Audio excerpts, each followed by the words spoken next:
Hello everyone, welcome to अध्ययन अध्यापन। मैं निभा आप सभी का स्वागत करती हूं। तो फ्रेंड्स, बात करेंगे सीटेट रिजल्ट 2022-23 हमें कब तक देखने को मिलेगा और यहां पर आपके कितने मार्क्स आएंगे तो आप पास हो जाएंगे। इसके अलावा जो रिजल्ट्स है उसकी डेट तो मैं यहां पर आपको बताऊंगी ही, साथ ही ये इससे पहले आपके जो रिस्पॉन्स सीट है, आंसर की है और क्वेश्चन पेपर है वो सीटेट के वेबसाइट पर अपलोड किया जाएगा। उसके बाद ही आपके रिजल्ट डिक्लेयर किए जाएंगे। अब इन सभी चीज़ों से पहले जिनका री एग्ज़ाम होना है उनका पहले एग्ज़ाम होगा, उसके बाद ही रिजल्ट डिक्लेयर किया जाएगा। तो मैं एक एक करके आप सभी की जितने भी डाउट्स हैं वो मैं क्लियर करने वाली हूँ। और इसके अलावा हम लोग नॉर्मलाइजेशन पर भी बात करेंगे, रिस्पॉन्स शीट क्या होता है, उसमें आंसर कैसे मैच करते हैं, इन सभी बातों पर एक एक करके चर्चा करेंगे। तो चलिए पहले हम लोग एक एक करके चीज़ों को समझते हैं। देखिए, सबसे पहले रिजल्ट देखने से पहले सबसे पहले आपको सीटेट की वेबसाइट पर रिस्पॉन्स शीट देखने को मिलेगा। अच्छा, रिस्पॉन्स शीट होता क्या है? आपने जो क्वेश्चन का आंसर दिया है, यानी जो आपका पेपर था, यानी जिस डेट को आपका पेपर था, आपने अपना पेपर दिया, आपने अपने पेपर के आंसर दिए, वो एक शीट होगी जो स्टोर होगा। अब उस शीट को भी अपलोड किया जाएगा। वो शीट आप डाउनलोड करेंगे, आप अपना रोल नंबर डालेंगे। वो सब कैसे करेंगे वो आपको उस टाइम भी बता दिया जाएगा। आप सीधा सीटेट की वेबसाइट पर जाएंगे, वहाँ पर आपको वहाँ पर लिखा हुआ होगा रिस्पॉन्स शीट, आंसर की और क्वेश्चन पेपर। आप ये तीनों चीज़ डाउनलोड करेंगे। तो रिस्पॉन्स शीट डाउनलोड करने के लिए वहाँ पर आपको अपना रोल नंबर वहाँ पर डालना होगा, लिखना होगा। उसके बाद आपके रिस्पॉन्स शीट डाउनलोड हो जाएगा। रिस्पॉन्स शीट में आपको पता चलेगा कि आपने कितने क्वेश्चन के सही आंसर दिए हैं। जैसे आपने पहले क्वेश्चन का आंसर दिया, ये इस तरह से आपका शीट होगा जिस पे आपके रोल नंबर सारा चीज़ लिखा होगा। यहाँ पर मान लीजिए कोई क्वेश्चन 1 है और इसके आपने ऑप्शन दिए, इसमें मान लीजिए आपने सेकंड ऑप्शन लगाया, तो यहाँ पर नीचे में आपके यहाँ पर नीचे में दिया होगा योर आंसर बी, और जो आपका सीटेट का आंसर होगा वो इसके नीचे लिखा होगा कि उनका आंसर सी है। ठीक है, इस हिसाब से आपके रिस्पॉन्स शीट होंगे। जैसे हम लोग OMR सीट भरते थे ना, तो वो हमारी शीट होती थी ऐसे। कंप्यूटर में जब हम पेपर दे रहे हैं तो उसमें भी हमारा शीट होगा, तो जहाँ से पता चलेगा कि आपके कितने मार्क्स आए हैं।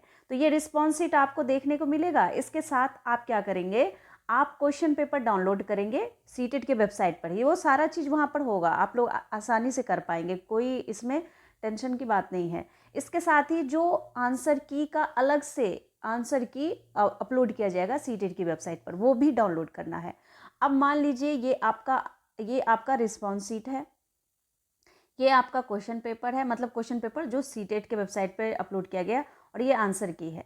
अब यहाँ पर आप क्वेश्चन देखेंगे, उसका आंसर यहाँ से मिलाएंगे, फिर उसी क्वेश्चन का आंसर आप अपने में मिलाएंगे कि आपका आंसर सही है कि नहीं है। बाकी मैं यहाँ पर ये बता रही हूँ आपको कि आपका आंसर यहाँ पर ऑलरेडी मेंशन होगा और जो सीटेट का आंसर है वो भी यहाँ पर मेंशन होगा। ठीक है, तो मान लीजिए किसी क्वेश्चन का आप आंसर आपका सही है, लेकिन सीटेट मतलब उसका गलत आंसर दे रहा है, क्योंकि पिछली बार ऐसा कुछ हुआ था, तो जिस वजह से आप चैलेंज कर सकते हैं। इस बीच में आपको चैलेंज का भी समय दिया जाएगा कि आप अपने क्वेश्चन के आंसर का चैलेंज कर रहे हैं। ठीक है, इसके लिए भी वक्त दिया जाएगा।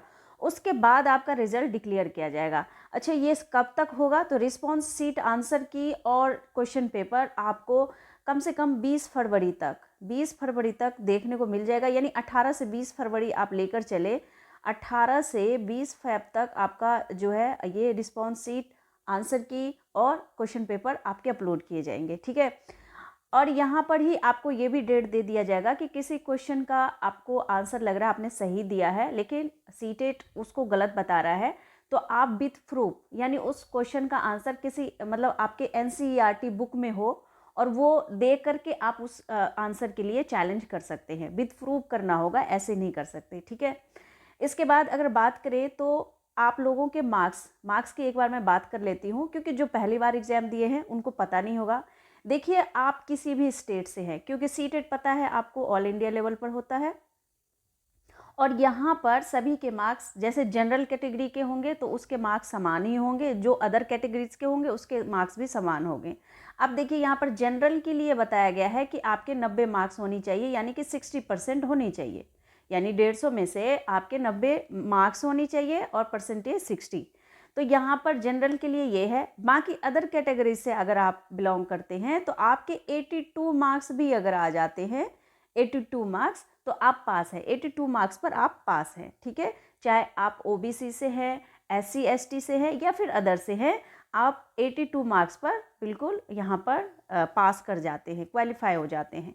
इसके बाद देखिए नॉर्मलाइजेशन की बात करें कि नॉर्मलाइजेशन क्या होगा नहीं होगा। देखिए पिछली बार क्या हुआ था ना, जो नॉर्मलाइजेशन की प्रक्रिया है, पिछली बार क्या हुआ था, नॉर्मलाइजेशन एक मतलब पूरा हल्ला था कि नॉर्मलाइजेशन हुआ है, लेकिन पता है वास्तव में बात क्या हुई थी, बात ये हुई थी कि सीटेट ने कई क्वेश्चन, जैसे अभी आप लोगों ने पेपर दिया होगा तो कई क्वेश्चन के ऐसे होंगे, कोई पैसेज गलत दे दिया, आंसर गलत दे दिया, मतलब पैसेज दिया है लेकिन क्वेश्चन कुछ और पूछ रहा है।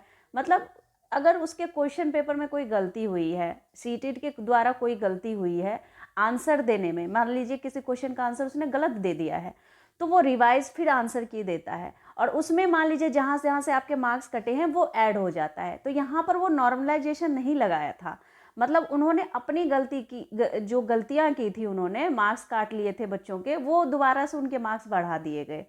जिसके 1 मार्क्स, मान लीजिए उसने सही आंसर दिया, उसका 1 मार्क्स काट दिया, तो वो फिर दोबारा से जब रिवाइज आंसर की हुआ तो उसका दोबारा से वो आंसर जो है ऐड हो गया, वो मार्क्स ऐड हो गया। लेकिन सब में नहीं हुआ, जिसका गलत था गलत था, तो जिसके गलत आंसर लग गए थे, जिसके गलत मार्क्स कट गए थे, उसको दोबारा से दे दिया गया था, लेकिन नॉर्मलाइजेशन नहीं लगा था, ठीक है। अगर क्वेश्चन पेपर में कोई क्वेश्चन गलत है तो उसके मार्क्स आपके बढ़ जाएंगे, उसके मार्क्स वो ऑलरेडी ऐड कर देगा सीटेट, ठीक है। बाकी और कोई चांस नहीं है यहाँ पर कि आपके नॉर्मलाइजेशन लगेंगे। इसीलिए अगर पेपर अच्छा नहीं गया है तो दोबारा से पेपर की तैयारी करिए, और कोई ऐसी बात नहीं है कि हर व्यक्ति पहली बार में ही एग्जाम पास कर जाए, ठीक है। तो ऐसी कोई बात नहीं है, आप लोग दोबारा से तैयारी कीजिए। हो सकता है आप लोगों ने तैयारी उतने अच्छे से नहीं कर पाए हो, टाइम नहीं मिला हो या कोई और रीज़न हो, तो आप लोग फिर से तैयारी करें, अभी से तैयारी करें, ठीक है। आप लोगों का पेपर अच्छे से जाएगा। री एग्ज़ाम जिनका होने वाला है वो विशेष करके ध्यान दें, आप लोग एनालिसिस वीडियो देखें और अच्छे से क्वेश्चन, प्रीवियस ईयर क्वेश्चन लगाते रहें। आप लोगों की जितनी अच्छी प्रैक्टिस होगी पेपर उतना अच्छा आएगा और पेपर ईजी ही आएगा, ठीक है। इसके बाद ही आप लोगों का रिजल्ट डिक्लेयर किया जाएगा। तो देखिए रिजल्ट की अगर मैं बात करूं, आपके रिजल्ट कब तक देखने को मिलेगा, तो देखिए यहाँ पर 20 मार्च से पहले आपका रिजल्ट नहीं आएगा। 20 मार्च से आगे जा सकता है, 2-3 दिन आगे भी जा सकता है, लेकिन 20 मार्च से पहले आपका रिजल्ट देखने को नहीं मिलेगा, ठीक है। तो आप लोग बाकी जिनको लगता है कि एग्ज़ाम पास कर जाएंगे वो अपने KVS, DSSB, UP टेट इन सब की तैयारी करें, जो भी एग्ज़ाम आप फॉर्म भरने वाले हैं, और सबका फॉर्म भरिएगा, ठीक है। सारे ही पेपर आप लोग दे सकते हैं, और आप कहीं से भी हैं तो जनरल कैटेगरी के लिए 90 मार्क्स ही लाना होगा और अदर के लिए 82 मार्क्स में आप लोग पास हो जाते हैं, ठीक है। ये नहीं कि आप अदर स्टेट से हैं तो कम, ये क्योंकि ये ऑल इंडिया लेवल पर पेपर होता है सीटेट का, तो सभी स्टेट के लिए एक समान ही मार्क्स होता है जनरल और अदर कैटेगरी के लिए, ठीक है। तो फ्रेंड्स उम्मीद करती हूँ आप लोगों को सारी बातें समझ में आ गई होगी। तो आज के लिए बस इतना ही, मिलती हूँ नेक्स्ट वीडियो में, तब तक के लिए thank you and thanks for watching.